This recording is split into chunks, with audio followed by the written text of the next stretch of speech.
Hello, welcome to the Retro Game Club podcast, Season 7, Episode 19, which is also Episode 208. I am Rob, and joining me is someone that's played a few more Jaguar games than me, Shinto. Hello, welcome.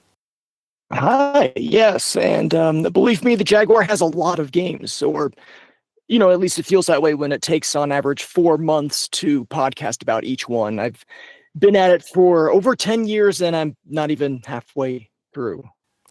Yeah. So how did, let's get right into all the podcasting and stuff you've done. So correct me if I'm wrong, but you started the Game by Game series, right? I did not. That blame falls solely on the shoulders of Ferg. Ah, yes. The Atari 2600 Game by Game podcast. And then how did you become involved? Well, I had grown up Atari, and by the time Ferg started, my brother and I, we had hundreds of games and pretty much every Atari console. So Ferg started asking for feedback on the upcoming games, so I started recording audio and sending that in. And I did that a bunch of times. It wasn't all of the games that he covered, but it was many of them. At one point, I calculated every third episode or so I was sending in something. So Ferg was really supportive and gracious, and he seemed to like what I've been sending in. And I remember someone else writing and saying that the regular contributors feel like old friends, and he was always thrilled when Shinto chimes in. Matt was his name. Doesn't really narrow it down. Ferg's Discord, I believe, has an entire channel for all the Matts. So after a while, Phil, the No Swear Gamer, you know him, started the Atari 7800 Game by Game podcast. And I had even more stories and a nearly complete 7800 collection by that point. So I sent in audio for, I think, pretty much every episode. So definitely regular there. And the response was so welcoming and supportive from Ferg and Phil. They convinced me, either directly or indirectly, that maybe I should start my own podcast. So I did. I liked this format that they had been using, the game by game format, and I decided to go with the Jaguar. It was either the Jaguar or the Lynx. Both needed podcasts at the time, but the Jaguar, it's usually the punchline of a joke, so I thought it could use some love, or at least a good, honest look at the library. And between me and my brother, we had almost all the games for it, cartridges and CDs. Oh, wow. I had to buy a few as I went along, but not too many. Wow, that's rare. Yeah. So how did you, when you first got the Jaguar, how did you, not even about the podcast, but just, you mentioned owning most of the carts. How did that happen? Were you just a fan? You were an Atari fan back in the day, so you just kept it going? I was an Atari fanboy before I knew what the term fanboy meant. So, yes, followed all the news, read Electronic Gaming Monthly religiously. And when the Jaguar was going to be released nationwide, there was an Atari specialty store in which I put a pre-order. I put down $100 to pre-order Jaguar, and it was probably one of the first ones in the States to come in. So I got that, and I actually had started buying games before the actual Jaguar came in, because Walden Software had the launch titles in stock, but no Jaguars. So I started buying games and then got the Jaguar, and just went from there. Most of the stuff I bought was retail. Wow. So you were the one in your school, well, you and your brother, that had it, and everyone else focused on the trendy Genesis. Yeah, and Super Nintendo. Yeah. And so I, like you said, that they said, it feels like a bunch of friends writing into podcasts. They love this guy when this guy Shinto writes in. Yeah, I have in my notes to that looking through your game by. I should mention that Shinto's website is gamebygamepodcast.com, so please check it out there. And looking at it, a lot of these podcasts feel like Retro Game Club family as well. There's a lot of cool people in all these podcasts. Yeah, it really is a great community. All these people that I've worked with, communicated with, they've all been awesome. And how did you come up with your personal format? Because it feels like out of all of these, like yours are so detailed, and the way you tell the story about each game, it is literally what I just said. It's like you kind of tell the story of playing the game instead of just kind of like what I do on this podcast is talk about how I felt playing the game. You do such a great job of making it so you don't have to watch a video to understand what's happening. You know what I mean? And it's almost like an ASMR kind of feeling to it when you listen to your podcast. Like, how did that come about? Well, I got some advice from Ferg. He said to make the type of show I would want to listen to. So I couldn't not get into this level of detail. It's just so interesting to break these games apart and see how they tick and try to convey that. I've learned so much about these games, even games that I had since the beginning. Learned so much about them doing these podcasts. For example, Cybermorph, the pack-in. When I was researching the episode, I just took some time and sat there and watched the enemies. There's this enemy that picks up pods and takes it to a tower. Just watching its behavior and its patterns of movement is very insect-like, and I never noticed that before. So it's basically poking at things and seeing what happens. And yeah, it gives me the opportunity sometimes to do little dramatizations, build out stories, and it's a lot of fun. And how long? Now, these are not short episodes. A lot of them will take me a few listens, which is a good thing. And it's just more good content that lasts longer. How long does each episode take for you? Meaning, like, how long do you play the games and then scripting it and, like beginning to end, like you haven't played the game before or whatever, and then to the end of hitting publish on an episode? How long do you think that takes you? I was curious about the same thing, so I timed it once. I recorded, I used a timer and started whenever I would do any type of work on the episode. This was for Flip Out. And it ended up between research and recording and editing about 40 hours. And that was a while ago. The episodes just keep getting longer. I've had, 2 to 3 hour, 3+ hour episodes fairly recently. So, that 40 hour is probably a pretty low benchmark. So I'd probably say 60 to 80 these days. And which game is next? Not really a game. I'm going to be talking about the Jaguar CD, and the peripheral itself, the virtual light machine that comes built in, and some of the accessories. The Tempest 2000 CD that was a pack-in, the flash cart that stores the save data.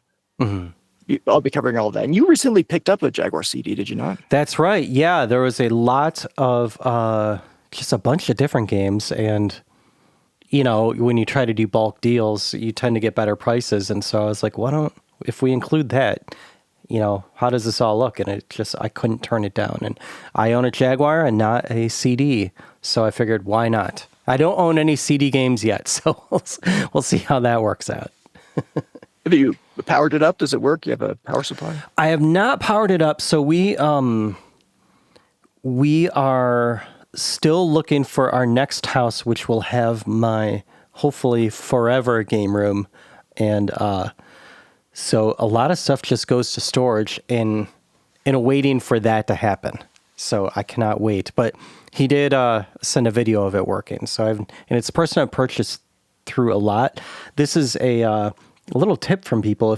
There's a lot of niche Facebook marketplace groups, which I don't endorse Facebook at all other than the marketplace. And if you buy enough from them, you could do what I did and convince some of the sellers to just send you the pictures before they post them anywhere else.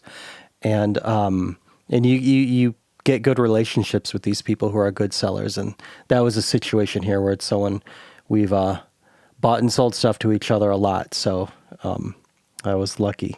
I'm lucky to have that relationship, being able to trust him and being able to get this stuff. Yeah, cool. Well, even without CD games, you can use the Jaguar CD for the virtual light machine. Just plop in an audio CD. And I actually learned a tremendous amount about the VLM when I was researching this episode. The episode's about ready to record. I just haven't, been able to set aside the time to sit down and record it. But the VLM has so much functionality, stuff that I didn't know existed before. So it's fun to play around with. I messed around with it quite a bit to figure out just how it behaved, and I found some decompiled source code that I was able to go through as well. So, Oh, wow. That's really cool. Yeah. There is some source code floating out there. I found some for the game iWar. I was curious why there's a music track that is included in the ROM, but it never actually plays during the game. And I was curious why that happened. So I was looking through the source code, and I found a fairly simple copy-paste error that prevented this music track from including. And also the Doom source code. Id Software released Doom on the Jaguar, the source code for that, and I was able to read through that to get. I needed some numbers to figure out how they calculated something. So yeah, when you can find it, it's very helpful. So don't let me spoil your game club game pick, because we've kept it a surprise for me on purpose. But can you recommend for anyone who hasn't played many Jaguar games, or Jaguar CD games, where to start? Kind of the heavy hitters. So when I review the games, I use Phil the No Sport Gamer's rating scale that he used on the 7800 Game by Game podcast, and that is the top 5 games for the platform are given a Hall of Fame rating.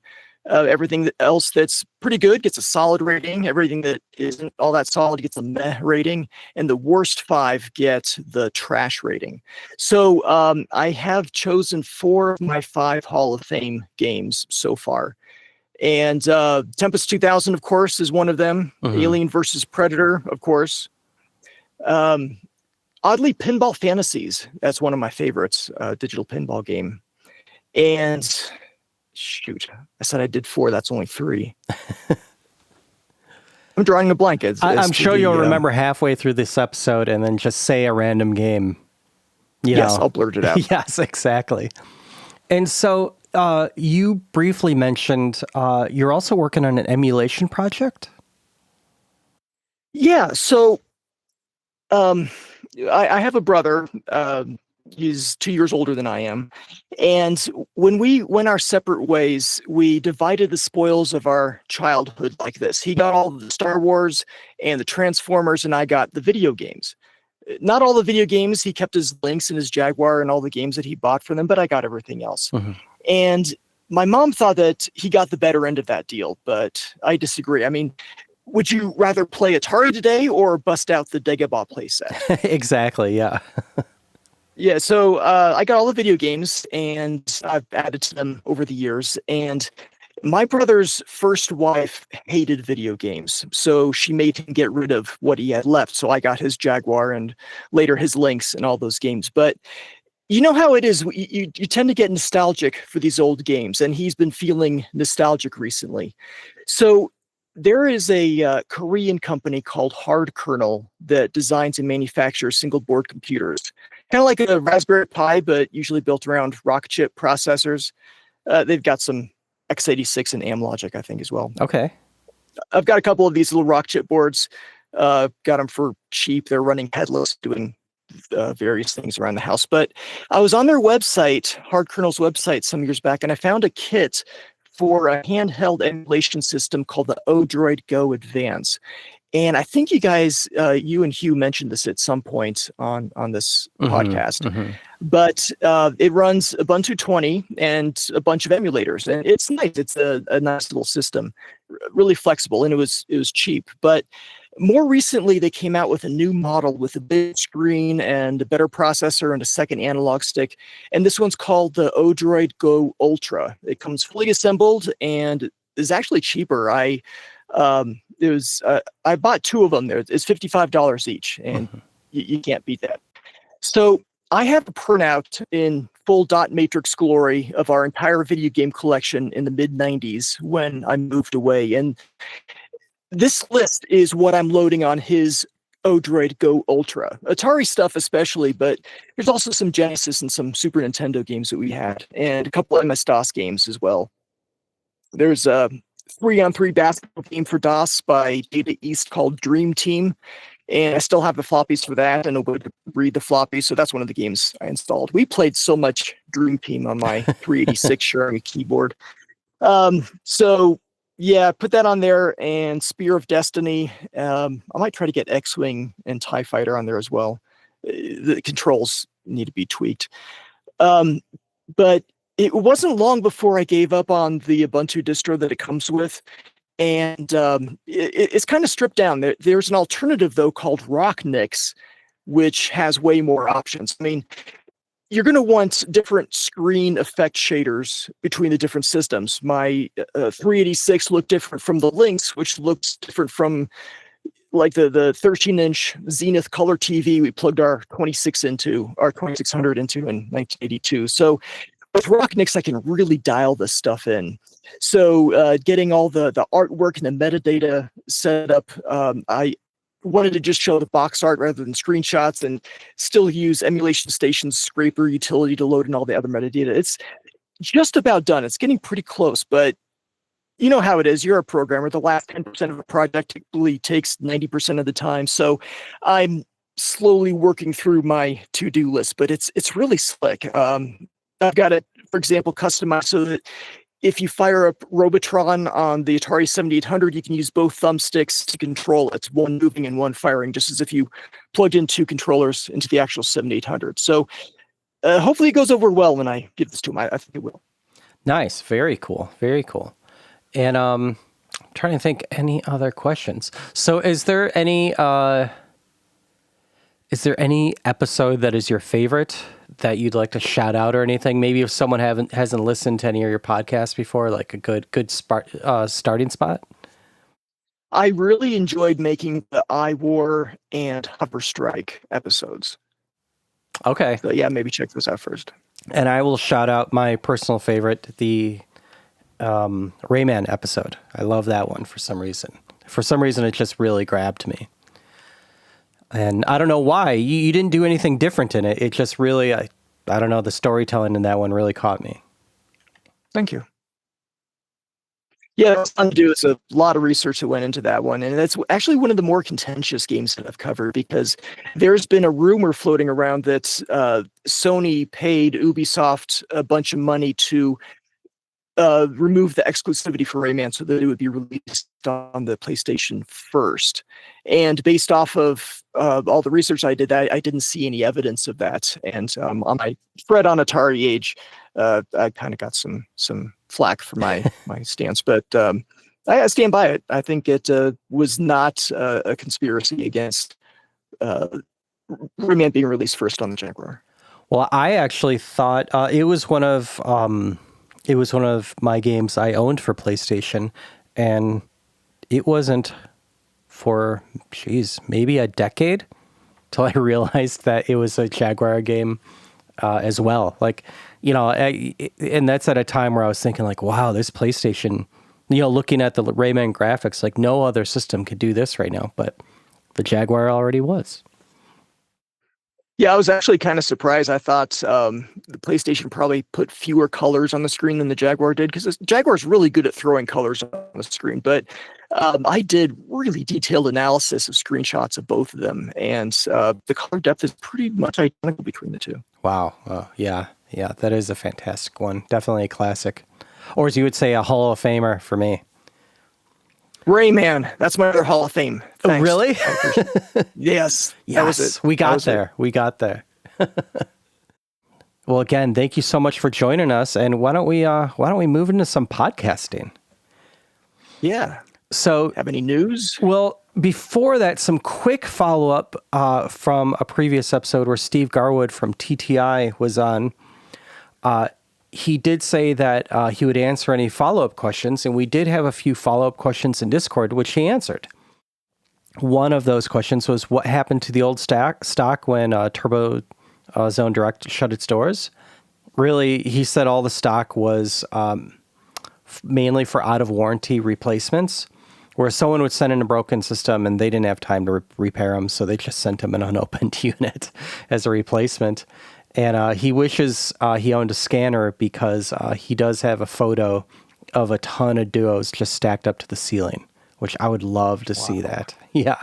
Oh, yeah. There's a gentleman named Bobby that I have been emailing to get onto this podcast who ran the TurboZone Direct website, and he also helped out the company in a few other ways.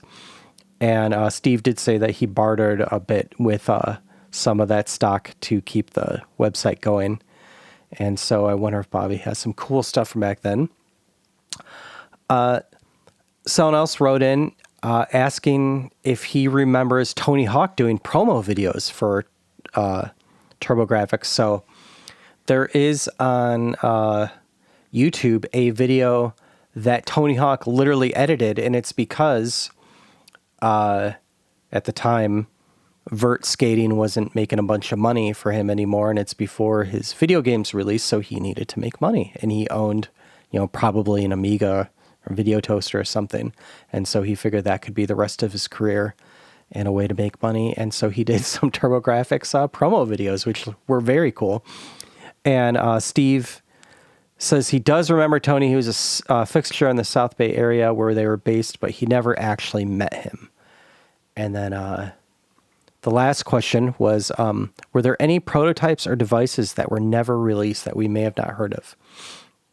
And Steve lists the Turbo Link, which is like that SCSI adapter, the Super Graphics, the Laser Active, and all those prototypes definitely were in the TTI headquarters. President Suchi from TTI originally gifted Steve the original TurboGrafx 16 #1 production unit, and he regrets selling it to this day. Oh, wow. Yes. So I wonder where that ended up. Thank you, everyone, for asking those follow-up questions, and thank you for Steve for constantly answering those questions. But yes, as you asked, we do have some news items this week, and the first one is about Doom, which I believe was a Jaguar game, right? It was. It was going to be the first Doom console port, but I think the 32X version barely squeaked by. But id Software programmed the Jaguar version itself, and it has some features that you don't see in any other ports, leveraging the Jaguar's color depth and shading abilities. So yeah, it's a good port. It really is a solid port on the Jaguar. Oh, nice. Well, I wonder if it's any better than this Chocolate Doom running on a satellite, which is this news item. So if I am understanding this right, they used Chocolate Doom on this satellite, and the satellite itself is running Ubuntu 18.04 LTS.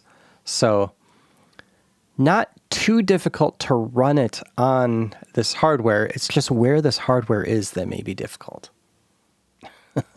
Yeah, this is so cool that I didn't know that the ESA had a satellite like this. It's a little thing. It's only about a foot tall, but has an ARM CPU and a Cyclone FPGA and software-defined radio. So he worked with the ESA to get Doom running on this the satellite. And I think correct me if I'm wrong, I might have misinterpreted this, but it sounds like to get the graphics from the game, they use the satellite's camera to overlay Doom graphics over pictures of the Earth that it was taking.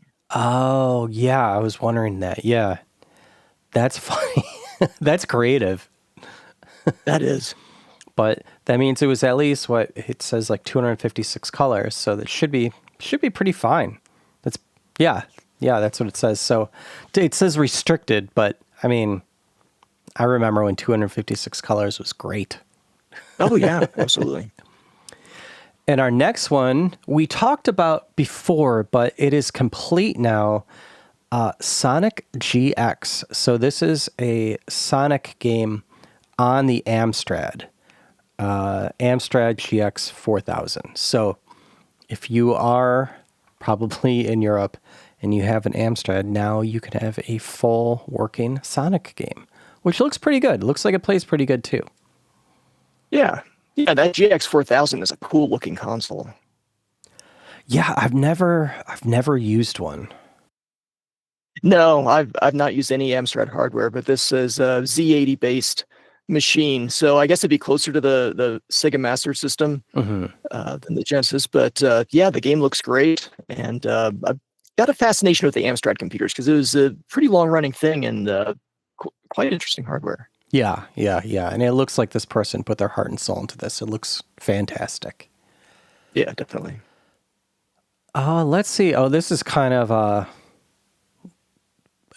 throwaway article, but I think it's interesting. Ninja Gaiden was used as the inspiration for Castlevania. That's pretty much it, and it makes sense if you look at kind of how the sprites look, and then if you beat the games and you see the ending, they both have almost the exact same ending. Yeah, I'm never going to beat either of those games. Yeah, it's more me watching speedrunners. Right. Yeah, I can totally see it though. So I'm mostly familiar with the arcade Ninja Gaiden and the Lynx version. Those are generally a whole lot slower. So I can see, Ninja Gaiden being influenced by Castlevania on the NES. And then more Castlevania news. Castlevania is being ported to the Atari 2600, and this video and this timeextension.com link is pretty brief. It looks like it's a work in progress, but it looks pretty good. It's definitely Castlevania, and it's definitely 2600 graphics. Yeah. So he used something called VCS Game Maker, which is kind of a no-code front end to Atari Basic.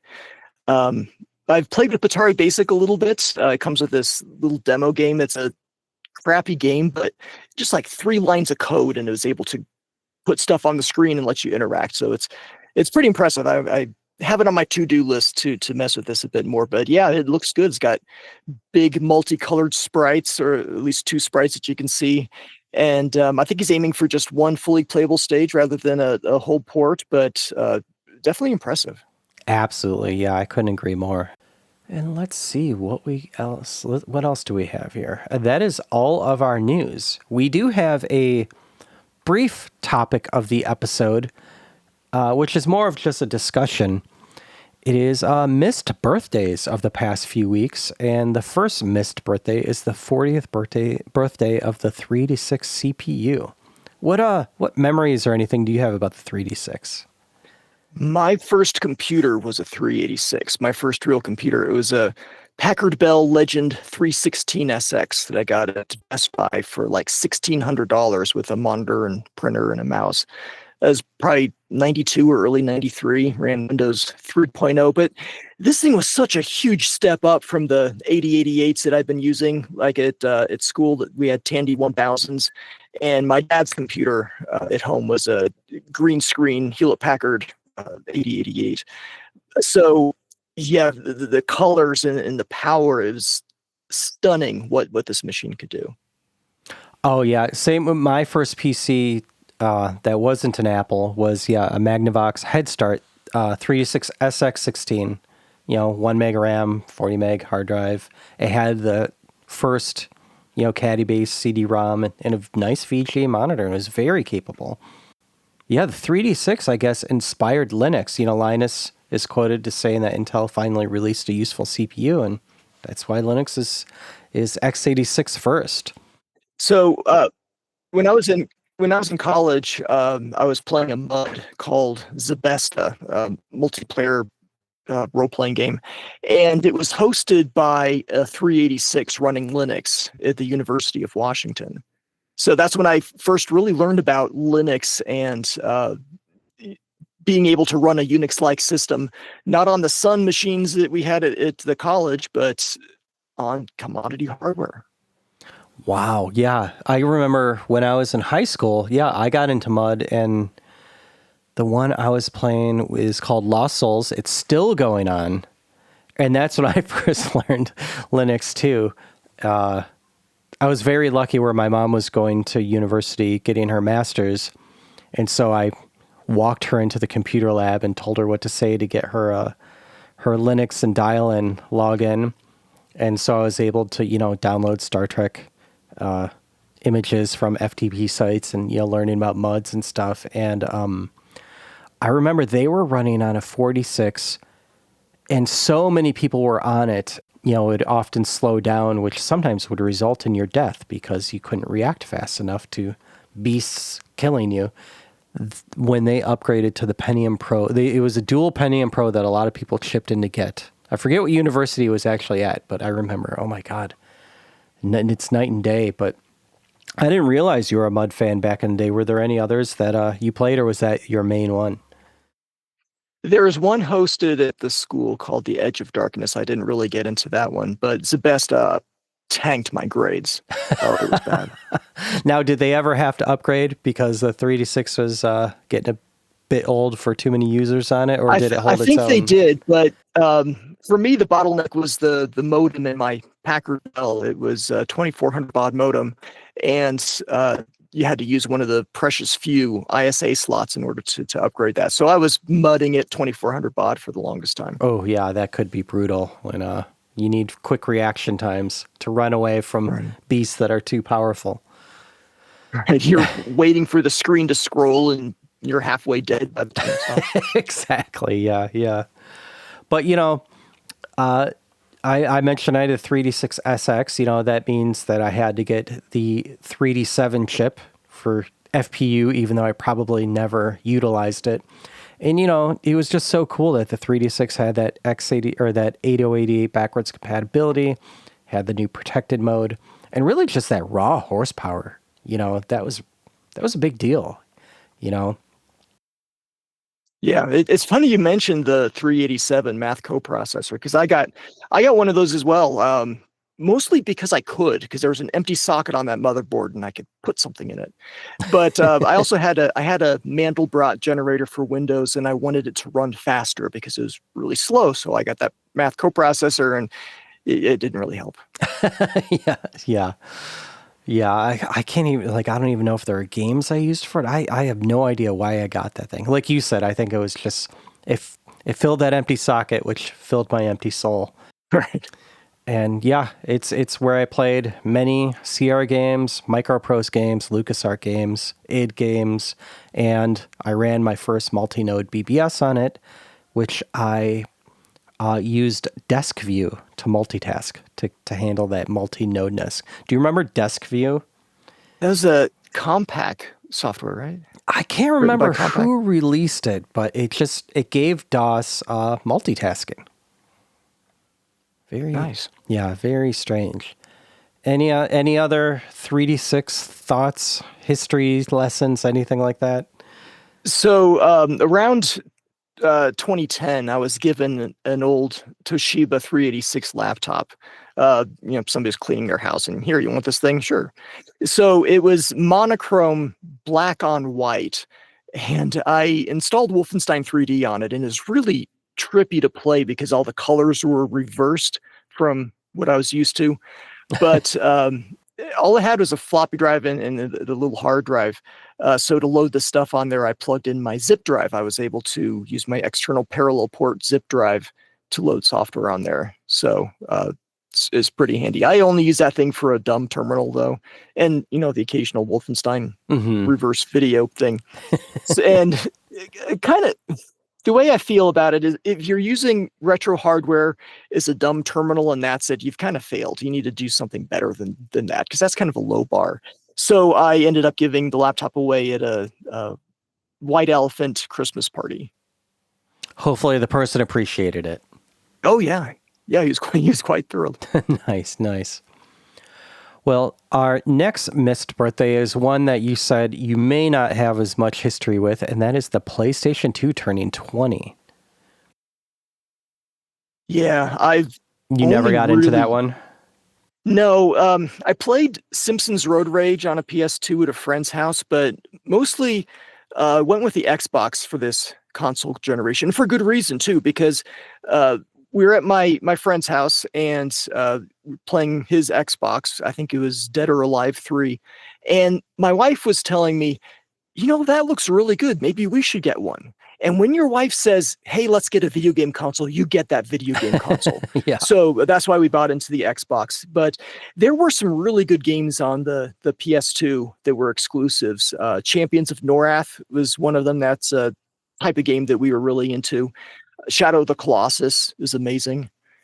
But no, I never. I only actually played Simpsons Road Rage on a PS2.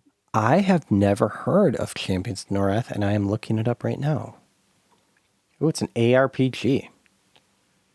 Yeah. This is going on my list. Wow, this looks great.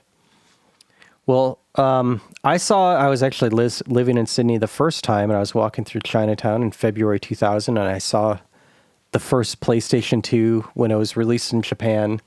You know, someone must have imported it at their store and had it going, and I saw a tank, and I couldn't believe it. You know, it was the first time I felt like Pixar type graphics were at home, and I was one step away from being homeless back then, you know, a starving college student. So there's no way I even thought about buying one. Not until about late 2002. And I told that story many times, so I won't tell it again. But it's just impossible to convey to someone younger than us how crazy it was that this thing could play DVDs and have these amazing games on it and be as cheap as it was. Yeah, and that was kind of the panacea back then, is Toy Story like graphics. Oh yeah, yeah, and I do think it lived up to it, and not that the Xbox or even the Dreamcast didn't live up to it, but the fact that it had, yeah, you were playing DVDs, you were playing Ratchet and Clank, God of War, Shadow of the Colossus, you know, GTA 3, just so many great games, and people that would never buy a video game system that I knew would buy it for DVDs and then just buy Madden or something for it, Yeah, that including a DVD drive was killer, because the Dreamcast didn't have one. It had that proprietary GD-ROM thing, Mm-hmm. and this was about when DVDs were starting to become available, and the PlayStation 2 didn't cost much more than the standalone DVD player, so why not get the PS2? Yeah, I almost feel like it's because of this that Blockbuster finally started renting DVDs. They really held out on that. And yet I got in on the Dreamcast. I loved the Dreamcast. I was a Sega fanboy of their games, not a fanboy of their consoles, just their games. And I just thought the Dreamcast was so great. And the fact that it was 3x faster in terms of polygon wise than the PS1, I just thought like, oh, I mean, this like a 3x jump is huge. And then the PS2 comes out and it's 60x more than the PS1. And that's just insane. That's just almost like fake numbers. But Yeah, the PS2 graphics, they do hold up today, whereas PlayStation 1 really don't. no. Except for Rayman. Rayman's cool. Yeah, the 2D PlayStation games definitely hold up, I think, but Yeah. not 3D really. And then I think my closing thoughts on the PS2 is, first of all, I was really annoyed with the name when it came out that everyone was calling it the PS2, because I thought like, well, IBM already did that. Like, we got to think of something else. And if you have one today, if you get one for cheap, you can easily play ISOs off it and have a great time. You don't need to, buy all these very expensive used games. It's very easily hackable, and I highly recommend it. Nice. And that brings us to Game Club. And I'll kind of start with my pick here, which is Crüe Ball. And this is published by EA Chicago, released in 1992. Remember that date. It's very important for later in my notes. It is developed by NuFX, NuFX, who did a lot of Lynx games, and after that did a lot of NBA Live games. And I don't think they're around today. I think they got gobbled up by somebody. And I chose this game because I love console video pinball games. And I was being driven around by Hugh in the Chicago and Wisconsin area. And he pointed this one out at a store we were in, so I had to pick it up. I'd never heard of it before, and I couldn't wait to play it. And so I definitely recommend reading the manual before you play this one. So again, the name is Crüe Ball because it is a Motley Crue inspired pinball game. In the manual, it talks about these knockout lanes, which are, if you're playing pinball, they're the lanes that go around on the outside of the play field where you can lose your ball.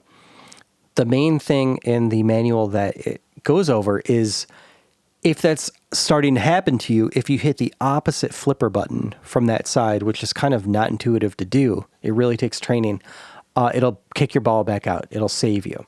So definitely worth always reading those manuals, or I would have never, it doesn't tell you that anywhere else. This isn't a horrible game. The physics are pretty okay. You could get some really fun runs going.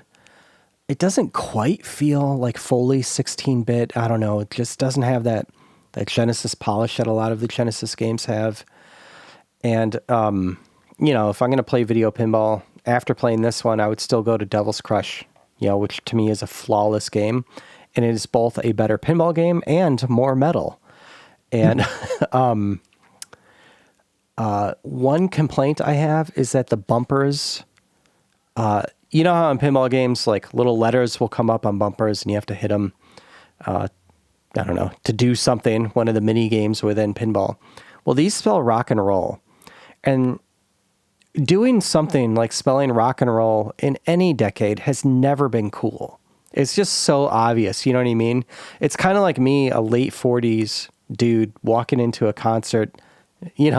My presence makes the place lamer. So you could definitely tell, like, maybe like, I don't know, someone not too into the coolness of whatever Motley Crue had at the time was not designing this game. And one of the creatures in this game, because it does have a Devil's Crush type feel where, not everything could be done in a real pinball game. One of the creatures walking around is named Craig. And so I did a little bit of research, which is very unusual for this podcast. And I think it's a reference to Vince Neil's personal trainer. He was convicted of murder right around this time. So it's either him or their photographer was named Craig as well. So whichever it is, it's a very strange Easter egg. The intro is pretty funny. It's very well done. It's like a rock and roll van. Think of School of Rock type van, or any van a early touring band would have, pulling up to their suburban house, possibly in Hoffman Estates, where this was developed, getting out of the car, going into their house, and turning on some loud music. And it's late at night in the winter, and you see all the other houses around turn their lights on. So I thought that was very funny, very clever. So I brought up that date, 1992. Nirvana's Nevermind came out in September 1991. Nirvana is kind of, the killer of hair metal. And so I kind of feel like Motley Crue was deemed not cool around the exact time this game was released. No hate against Motley Crue. I had a few CDs.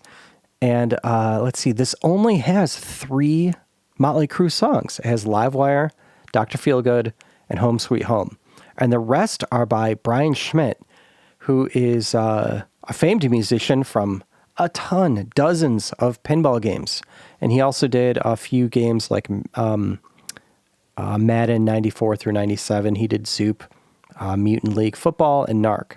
So he's nothing against the guy, but if you're buying this from Motley Crue, and then the first level has one of Brian's songs in it, is kind of strange. And then they do have this cool music demo feature where you could just listen to all the tracks that are part of this Genesis game. And again, that's 3 Motley Crue tracks and a handful of tracks by Brian Schmidt. So I don't know if this game is for pinball fans or if it's for Motley Crue fans or neither. Like, I don't see where the two connect. That said, I had fun playing this game. I don't know, Shinto, if you had time to check this one out. It's kind of a random one. I did. I love video pinball games as well, ever since playing Epic Pinball on DOS. Love that game. Yeah. But yeah, so I was definitely curious to try this out. Did you hear of this before? I'm sorry to cut you off. Did you hear of it? No, okay. I'd never heard of this game before. So thank you, Hugh, for introducing 2 people to this game. Yeah. Yeah, so my brother was really into Motley Crue. He had all their albums. The only one I own, weirdly enough, is their self-titled 1994 album that was recorded after Vince Neil left the band. and it was so well received that I found it at the dollar store, probably around 94 or 95, and bought it there. Nice. It's not bad, actually. There are at least 3 really solid songs on it. But no, like you, I love that opening animation with the van pulling up into the suburbs. That was fun. I found the spin up mechanic to launch the ball interesting. I've not seen that before. And if you time it just right, you can get bonus points if the apex of the ball occurs in certain zones. Have you been able to do that? I couldn't do that at all. So yeah, just so our listeners know, yeah, you hold down the launch button for a certain amount of time and it kind of revs it up, and you don't want to do it too much or too little. I couldn't get it going. Yeah, I found if you get so there's a counter underneath it that goes up to like 900. And if you get it to the 300 to 400 range, you can launch it into those bonus zones. So I thought the controls worked pretty well. The board itself is kind of sparse, and I did get you mentioned Devil's Crush, some of the non-physical pinball elements in there. I did get that feeling of Devil's Crush and Alien Crush in there as well. But it's I'd say those games look a whole lot better on the TurboGrafx. This one had kind of garish colors and, as I said, kind of a sparse table. Did you ever get your ball stuck? I was able to get mine stuck several times, where it's just going around and around in a loop around the middle of the table on the one sides. time. Did you ever see that? Yeah, one time. Okay. Yeah, I got that about 3 or 4 times. But yeah, I thought it is a pretty neat game. I think the Motley Crue was a late edition. They were trying to release this independently of the band name, but they added that in later. So that could explain why it only has 3 of their songs, and it feels kind of tacked on, the Motley Crue element. Yeah, I will say that Brian did do a great job composing the Motley Crue songs into Genesis chip music, like especially Home Sweet Home. He hit out of the park. Great job. Oh yeah, they're definitely recognizable. And yeah, Home Sweet Home is my favorite of those 3 that they had in there. I did find it jarring how, kind of like Alien Crush, it doesn't scroll up. It jolts you into the top or bottom levels of the screen, of the playfield. Right. So my son was watching me play the game, and he made a similar comment. It doesn't follow the ball very well, but it's not as bad as like an Alien Crush where the whole screen flips. But yeah, it will definitely lock onto a part of the screen and let the ball move around there, and rather than following the ball. Yeah. Oh yeah, Alien Crush. I can't play that game much because of that. It wouldn't be so bad if the screen wouldn't turn black when it flips from one table to the other. Yeah, it's just jarring. Well, is this, would you recommend this game? I think if you're into video pinball, yeah, I'd give it a try if you like Motley Crue, and it's got a little bit of style, but it's only got the one table, and I think you might get bored with it before too long. Exactly. Yeah, it's not too much to purchase. I think I got it for about $20, and case and all. And yeah, I would say it's worth it for sure, especially if you're just playing the ROMs. Like, definitely check it out. I had a good time playing it. Like I said, I got some good runs going. That's a good feeling, Now, if I was a teenager and I spent my hard-earned money on it, I don't know about that. If you were like a huge Motley Crue fan, then you might not like it, or a huge video pinball fan, then you might not like it. But kind of in the middle, it has a sweet spot. Exactly. Yeah, that's a good way to leave it. So how about Zach's choice, Ninja 5.0? Did you get a chance to play that one at all? I did. I had not heard of this one either, so this was new to me. And I like to look at the attract mode first.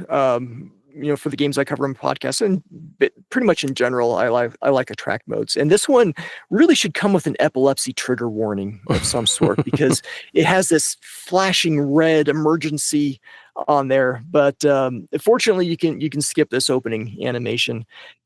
This is a neat game. I love the swinging mechanic with the grapple, and the power-ups are cool. Your ranged weapons that you can power up. I found that. So, do you want to give a synopsis of the game? I didn't write down a synopsis. Oh, yeah. So first of all, I'd like to say message to Zach through podcast forum. I would love, since you chose this, I want to leave this in our show notes so you could talk about it next time you're hosting. And shout out to MT for Zach for recommending this in the Discord. Everyone get in our Discord. It's a lot of fun because none of us heard of this game. It is a pretty cool game. The synopsis is that it's an action game where you play a guy named Joe Osugi, I think, and a ninja tasked with stopping a terrorist group influenced by the Mad Masks. The masks give their wearer obscene powers. As a ninja, the player must defeat the terrorists and rescue hostages through 5 missions, 3 levels, and boss battles. And I read that from Wikipedia. I did not make that up, if no one could tell. But yeah, it's 2003 on the Game Boy Advance, developed by Hudson Soft, published by Konami, maybe right before the time Konami became a temporary Jim Pachinko company. And it was received very well, by the way. It was called Ninja Cop in Japan, I believe. Oh, yeah, that's right. And yeah, for me, what do you think? So you get different color keys to get to the different levels or areas of the levels. And I'm trying to think, the keys looked like they're something from a game I've played 1,000 times in my life, and I still can't figure it out. Did you get that feeling at all? Well, they look a little bit like keys from Adventure on the 2600. That could be it. That absolutely could be it. My biggest issue was I couldn't get used to the button layout, which could be a whole bunch of my problem. I definitely like this game. It's kind of like Biotic Commando meets Shinobi. You definitely have that Biotic Commando swinging mechanic. I really like the floatiness of the jumps, and don't try to buy this game because even though it was reviewed well, I don't think it sold well, and it is very expensive now. Yeah, I've not heard of it. It is a fun game though. I do like it. It's kind of hard to tell which objects are in the background and which are in the foreground sometimes. And I could never get a hang of the hostage mechanic, shooting the bad guy while keeping the hostage safe. Did you have much luck with that? No hostages were safe around me. No. I saved one, and I think it was an accident. Nice. Yeah, not as easy as like in like Metal Slug or something like that. It's not. Yeah, definitely. But yeah, Ninja 5.0, I would definitely say everyone, if you like platformers at all, if you like Biotic Commando or Shinobi at all, definitely give this one a go. Yeah, agreed. And so what would you like to pick as a game club game? So, I'm a big Atari guy, and looking at the list of games that you've covered so far, I feel like some systems could use some more love. So I'm going to choose Crush Roller on the Neo Geo Pocket Color, or the arcade game of the same name, or Make Tracks, which it's called in some regions. That's awesome. It's funny you mention that because I was actually flipping through Neo Geo Pocket Color games because I have those Nintendo Switch ports, which are very cool. I would recommend them to anyone. And I was watching a Twitch stream of friend of the show, Bovine Divine, and he recommended this game just this week for anyone looking to get into the Neo Geo Pocket Color. Wow. Yeah, so this game is it's on people's minds lately. So I'm excited that you picked that one. It's a perfect pick, and we do not play enough of that system on this podcast. And I will choose Shinobi. Somehow we never had Shinobi as a game club game. We did Revenge of Shinobi, but just not normal Shinobi. If anyone plays any of those games or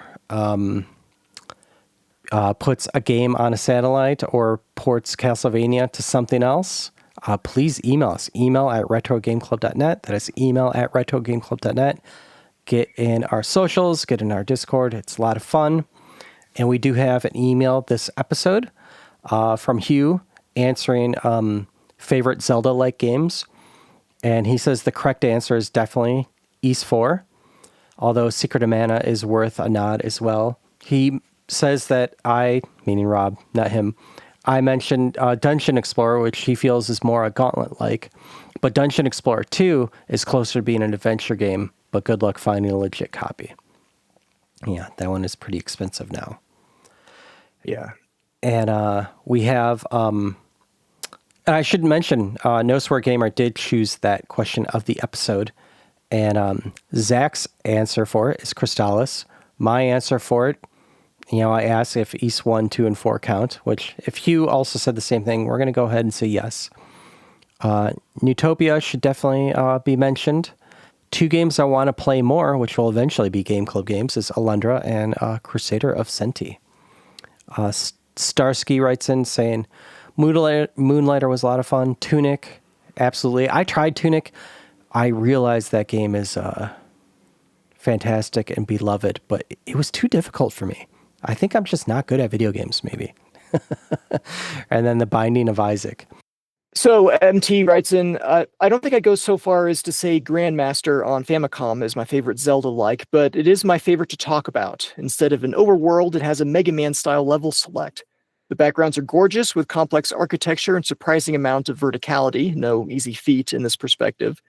The bosses can be a bit tedious/uninspired, but it is a rare treat for someone wanting that Zelda-like gameplay, but in a smaller, more digestible, action-oriented chunks. I will Without have to play committing this. to big exploratory adventure. I've not heard of this one. That sounds interesting. Yeah, putting that on my list as well.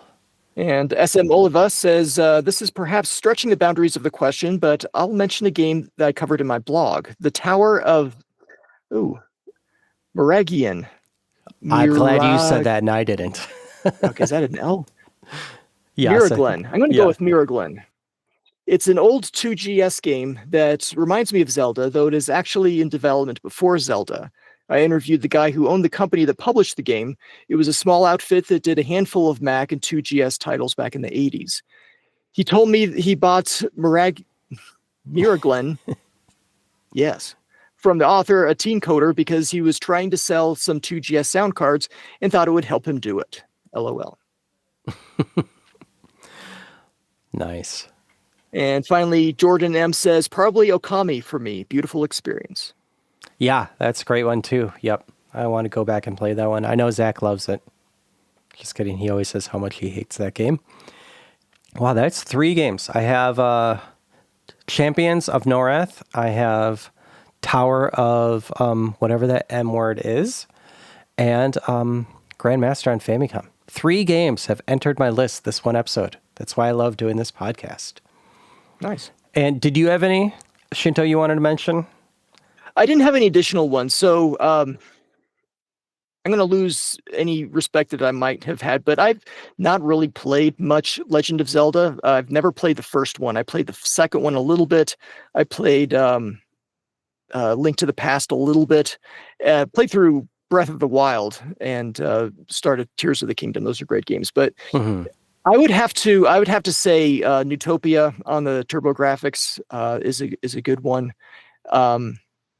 Yeah, I mostly got into hack and slash style games. It would not really the adventure type component that Zelda has. No, I don't blame you. Yeah, we all come from different places.